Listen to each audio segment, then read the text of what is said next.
Boxingego here. If you like this video, make sure you hit the like button and also subscribe to the channel and hit the bell icon on the top of your screen to get notified when the latest new content drops.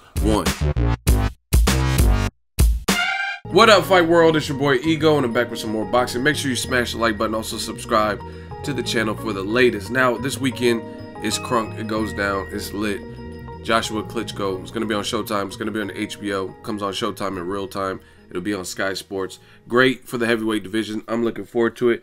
And I want to do my pre-cap where I talk about the weigh-in that we just had. In case you missed it, it's on Showtime's YouTube. Check it out.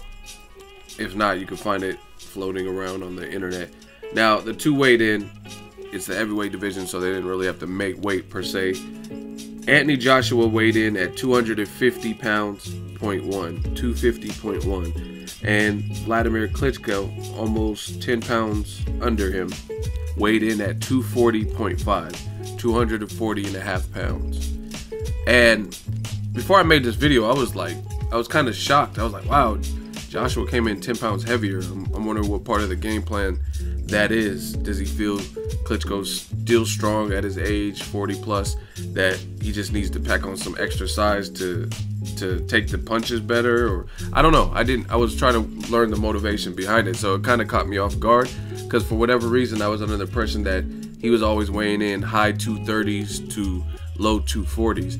And before I made this video, I did a little bit of research, and this is not too far off. This might be one of his heavier weigh-ins, but it's still not too far off from what he normally weighs. And just being a big man, I know this myself, just being tall, and I fluctuate a lot of pounds. Like, I can fluctuate 6 to 10 pounds in a day. You know what I mean? It's weird. It just depends on water weight and all kinds of stuff. But I looked at some of his other weights, and it kind of led me, I'm like, okay, he's not just coming in massively heavier than normal, because he fought, I think it was Dillian White. He was like 245 pounds, 0.8 or something like that. So maybe 5 pounds different. Still, he is heavier. They're about the same build if you look at him, about the same height.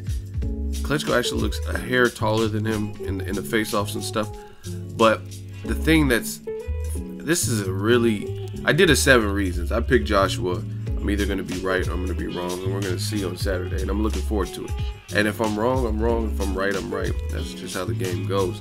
But I think Joshua could pull it off. Very interesting because, like I said in the 7 reasons, this is not a gimme fight. I think Joshua has to be respectful, but not too respectful. He has to walk in the center, right? And what I mean by that is you have to be somewhere in the middle. You don't want to be too respectful and Klitschko gets into some kind of rhythm, but you don't want to be too aggressive and then get knocked out, because Klitschko does have a good jab.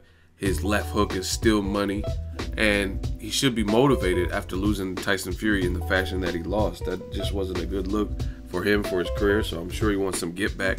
And he sparred with Joshua, so he might think in his mind, and sparring, but in his mind he might be like, oh, I've seen some holes in his fight game.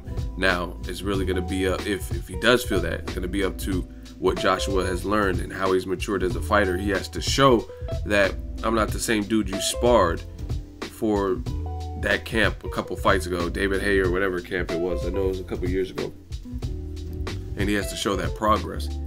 And another thing that's very interesting to me is Joshua being about 10 pounds heavier is you can't tire versus a guy like Klitschko.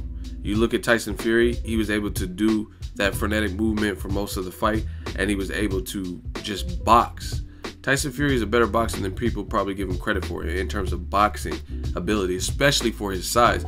He doesn't look in shape in his off season, and some of his fights he doesn't even really look in shape, but he could still move well for a big guy. It's very deceptive because there's different levels of athleticism. I look at guys like Tyson Fury and Andy Ruiz, and it's like what they can do and what they can produce.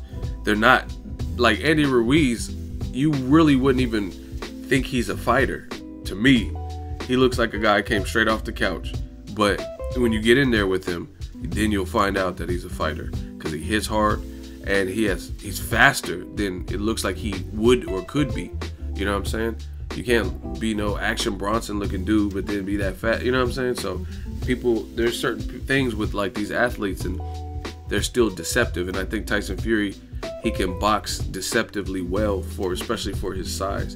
And I know that has to haunt Wladimir Klitschko. You know what I mean? In that particular performance. So I know Klitschko's motivated. He looks diesel. He looks like he's in shape. Pause. And Anthony Joshua's in shape. So I'm anxious to see this, because there's been times in fights where Joshua, to me, appears a bit stiff and robotic. And again, you can't afford to not be conditioned to go 12 rounds. Even in certain fights, I think it was the Dillian White fight, he seemed like he was a little bit gassing, even though he was able to pull the trigger and get the late stoppage. He seemed like his reserve was like nearly depleted. But that fight might have been a bit different because there was like genuine bad blood. The gloves are off. Dillian White was like chastising him and calling him a scumbag. He lost to Dillian White as an amateur and got knocked down. So I think in his mind, maybe that fight had more emotion behind it, and he was a young fighter. But going through things like that would help you going against Klitschko, because you dealt with your emotional fight already, your bad blood fight, your Oscar De La Hoya versus Fernando Vargas fight.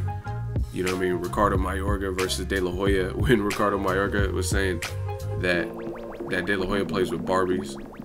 So that's good for Joshua that he got that out of his system, his emotional fight. And that type of fight, that style fight, had a couple of defenses. And I'm looking forward to it. We'll see if this is the passing of the torch or the veteran showing that, hey, I still got it. That last fight with Tyson Fury, forget about it. Let me know what you guys think. Both fighters look like they're in crazy shape. I mean, it's pretty impressive to see Klitschko, 41 or whatever age he is, and he looks ripped. He looks, you know what I mean, he got his beat body. He looks ready. He looks ripped. Same thing with Joshua. Joshua, I don't really have to worry about it. He's always in shape. And we're going to see who can implement what and who can win this battle of the giants. I also like Deontay Wilder being in there. Deontay Wilder, he's ringside. Going to do some commentary work. That's a great thing. He was talking during the weigh-in, talking about this is great. Everyone that has been put in front of Joshua, he's dispatched of them. So he salutes that. But he says this is where Joshua's career starts in terms of his make or break and his unification run as a champion. And I agree with Wilder as far as that's concerned. This is going to be the fight that shows us the most, because it's the best opponent he's ever fought under the bright lights. So both fighters look in shape. I didn't really take away much other than that. I'm just curious the motivation between Joshua being a bit heavier. Like even though he's relatively around that, most of what I've seen in my research before the video, he was low to mid 240s. So I wonder why he came in heavy for this particular one, heavier. But we'll see how this all plays out. I did my 7 reasons. I've already made my pick, and I'm sticking to it. Let me know what you guys think. Drop it in the comment section. Make sure you share the video, like the video as always. Hate, comment, and subscribe. Till next video is Ego signing off. So if you enjoyed this video and want more content like this on the channel, you can show your appreciation by going to the PayPal donate button or the YouTube support button. And you can donate any amount that you feel is equivalent to the value of this video. Much more to come. Thank you guys for your support. Boxingego, the future of boxing.